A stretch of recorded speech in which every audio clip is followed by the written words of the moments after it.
হযরত ফাতেমা রাদিয়াল্লাহু আনহার জীবনী ইসলামের ইতিহাসের এক অনন্য মহীয়সী নারী পরিচয় ও জন্ম।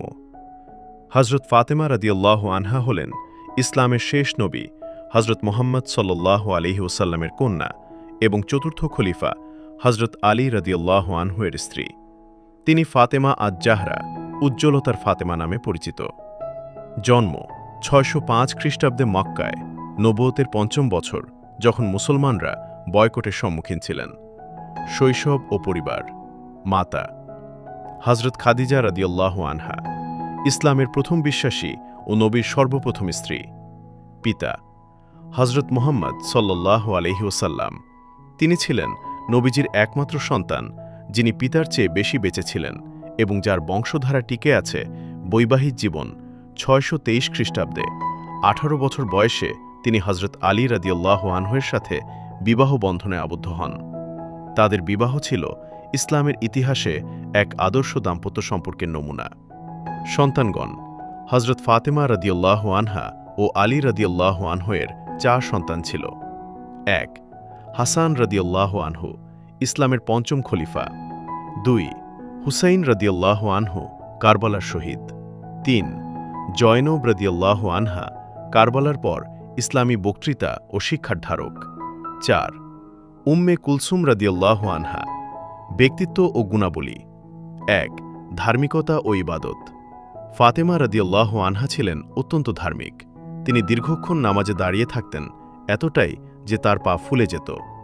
নবীজি সাল্লাল্লাহু আলাইহি ওয়াসাল্লাম একবার জিজ্ঞেস করলে তিনি উত্তর দেন, আমার যেন আল্লাহর সামনে দাঁড়িয়ে থাকার অনুভূতি হয়। ২ সহনশীলতা ও ত্যাগ। দারিদ্র্যের মধ্যে থেকেও তিনি সবসময় সন্তুষ্ট থাকতেন।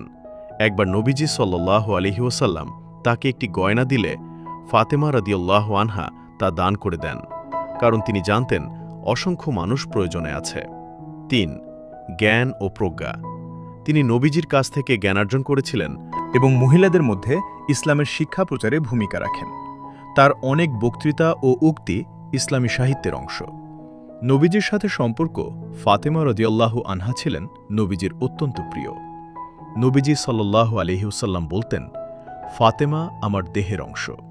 ফাতেমা জান্নাতি নারীদের সর্দার। তিনি একমাত্র ব্যক্তি যিনি নবীজিকে প্রণাম করলে নবীজি তাকেও প্রণাম করতেন। ঐতিহাসিক ভূমিকা। ১ বদরের যুদ্ধ পরবর্তী ভূমিকা।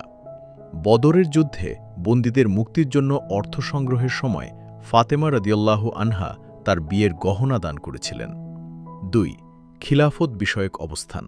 নবীজির ওফাতের পর খিলাফত নিয়ে তার অবস্থান ইসলামের ইতিহাসে গুরুত্বপূর্ণ আলোচনার বিষয়। তিনি নবীজির আমানত ফেরত চাওয়া এবং ফাদাকের জমির মালিকানা দাবি করেছিলেন। ৩ শেষ দিনগুলো। নবীজির ওফাতের পর তিনি মাত্র ৯০ দিন বেঁচেছিলেন। ৬৩২ খ্রিস্টাব্দের ১৩ রমজান অথবা ৩ জমাদিউস-সানি তিনি ইন্তেকাল করেন। মৃত্যু ও সমাধি। মৃত্যুর সময় বয়স ছিল মাত্র ১৮ থেকে ২৮ বছরের মধ্যে, বিভিন্ন বর্ণনা।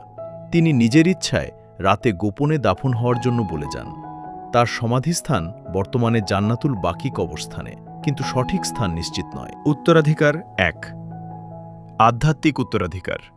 আহলে বাইতের কেন্দ্রীয় ব্যক্তিত্ব। শিয়া ও সুন্নি উভয় মুসলিমের কাছে শ্রদ্ধেয়। ইসলামী নারীত্বের আদর্শ মডেল। ২ সাংস্কৃতিক প্রভাব।